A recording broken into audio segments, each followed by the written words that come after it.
Bismillahirrahmanirrahim. Assalamualaikum warahmatullahi wabarakatuh.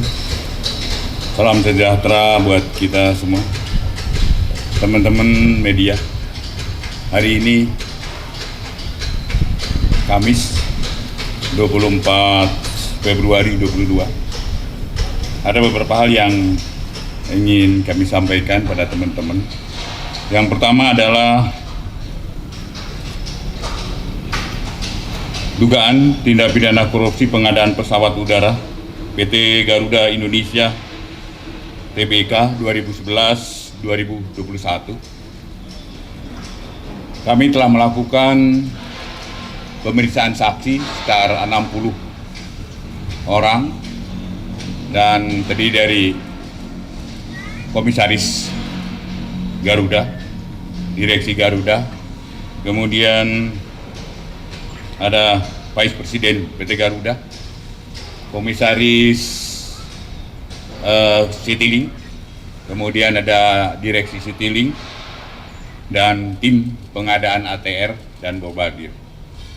Tadi pagi 6 orang telah kita lakukan pemeriksaan, dan dari 6 orang itu kami telah menetapkan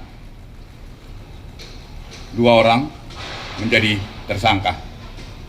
Yang pertama, inisialnya adalah SA, selaku Vice President Strategic Management Office PT Garuda Indonesia periode 2011 dan 2012, dan sebagai anggota tim pengadaan pesawat CRJ 1000 NJ Garuda Indonesia, serta anggota tim pengadaan pesawat ATR 72600 PT Garuda. Yang kedua, inisialnya adalah AW, selaku eksekutif proyek manajer Aircraft Delivery PT Garuda Indonesia tahun 2009 dan 2014 sampai 2014 maksud saya, dan sebagai anggota tim pengadaan pesawat CRJ 1000 NJ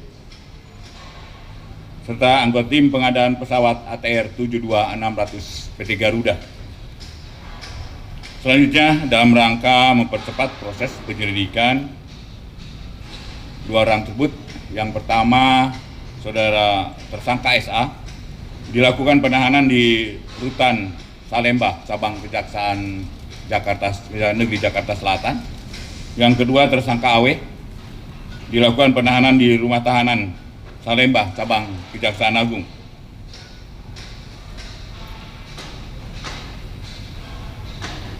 Kemudian tim penyidik telah melakukan penyitaan atas dokumen sebanyak 580 dokumen. Dilakukan klaster berdasarkan jenis pengadaan pesawat ATR maupun CRJ. Kemudian barang bukti elektronik sebanyak 1 buah handphone serta 1 kotak atau dus berisikan dokumen persidangan dalam perkara KPK, perkara Garuda yang di KPK maksudnya. Kemudian terkait kerugian negara. Terkait kerugian negara ini kita masih diskusikan. Kita masih meminta BPKP, kita menggunakan BPKP untuk melakukan perhitungan tentang kerugian ini. Dan insya Allah mungkin dalam waktu dekat kita sampaikan juga berapa nilai kerugiannya, tapi cukup signifikan. Kemudian modus operandi singkat perkara tersebut adalah pada kurun waktu 2011-2021 PT Garuda Indonesia Persero Tbk telah melakukan pengadaan pesawat udara dari berbagai jenis tipe pesawat, antara lain Bombardier, CRJ 100, dan ATR 72600, yang mana pengadaan Bombardier, CRJ 1000, dan ATR 72600 dilaksanakan periode tahun 2011-2013. Terdapat penyimpangan dalam proses pengadaannya. Yang pertama adalah kajian feasibility study, business plan rencana pengadaan pesawat Saab 100 seater dan maupun pengadaan pesawat turbo propeller ATR 72600 yang memuat analisis pasar, rencana jaringan penerbangan, analisis kebutuhan pesawat, proyeksi keuangan, dan analisis risiko tidak disusun atau tidak dibuat secara memadai berdasarkan prinsip-prinsip pengadaan barang jasa, yaitu efektif, efisien, kompetitif, transparan, adil, wajar, serta akuntabel. Dia tidak lakukan itu. Dan kedua, proses pelelangan dalam pengadaan pesawat sub 100 seater CRJ 1000 maupun pengadaan pesawat turbo propeller ATR 72600 mengarah untuk memenangkan pihak penyedia barang jasa tertentu, yaitu Bombardier dan ATR. Ada pengarahan untuk mengambil satu jenis pesawatnya.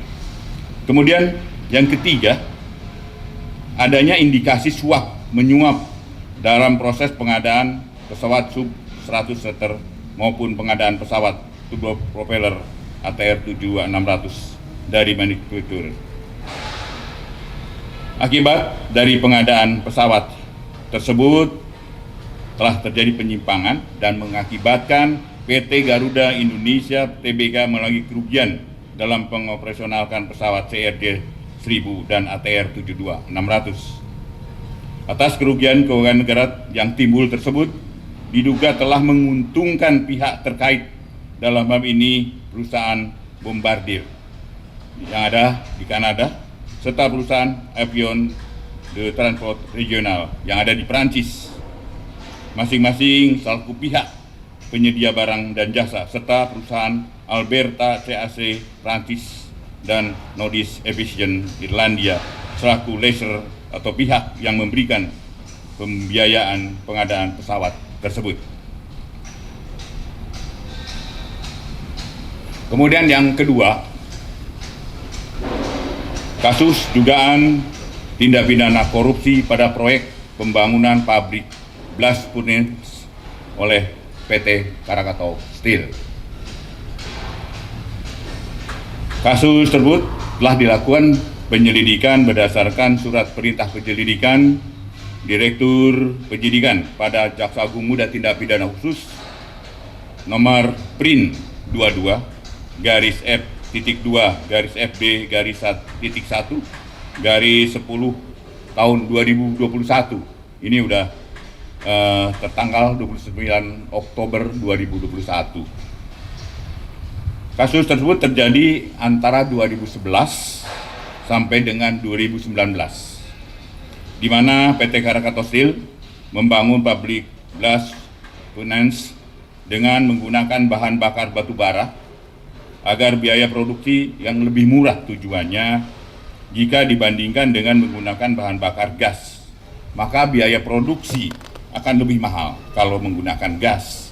Proyek tersebut dibangun dengan maksud untuk memajukan industri baja nasional. Itu tujuan utamanya.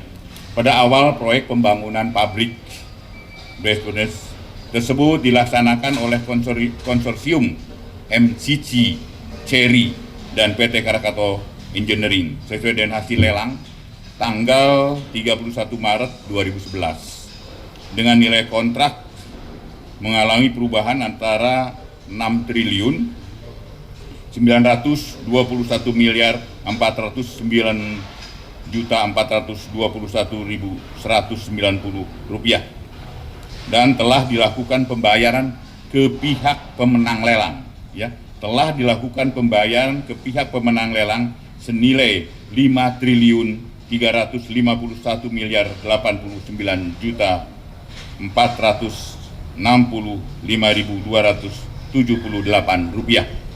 Namun demikian, pekerjaan kemudian pada tanggal 19 Desember 2019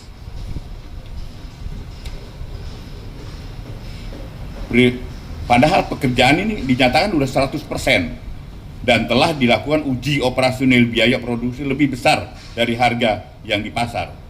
Selain itu, pekerjaan sampai saat ini belum diserah terimakan dengan kondisi tidak dapat beroperasi. Artinya sudah dinyatakan selesai 100%, tapi tidak bisa dioperasikan. Ini kerugiannya di situ. Oleh karena itu peristiwa pidana itu dapat menimbulkan kerugian keuangan negara dan sampai saat ini mangkrak, tidak bisa digunakan. Pada saat ini masih berlangsung proses penyelidikan oleh teman-teman dari Pitsus, penyidikan Pitsus, dan telah kita periksa lebih kurang 50 saksi, dan tim penyidik telah berkoordinasi dan meminta keterangan pada ahli antara lain dari PPATK, LKPP, ahli teknik terkait pekerjaan. Dalam penyidik kasus tersebut, penyidik telah menemukan peristiwa pidana. Oleh karena itu, dalam waktu yang tidak terlalu lama, kasus tersebut akan ditingkatkan penanganannya ke tahap penyidikan umum. Dan tentunya siapa yang akan menjadi tersangkanya adalah orang yang paling bertanggung jawab atas penanganan proyek tersebut. Demikian teman-teman, terima kasih atas atensi teman-teman. Demikian, assalamualaikum warahmatullahi wabarakatuh.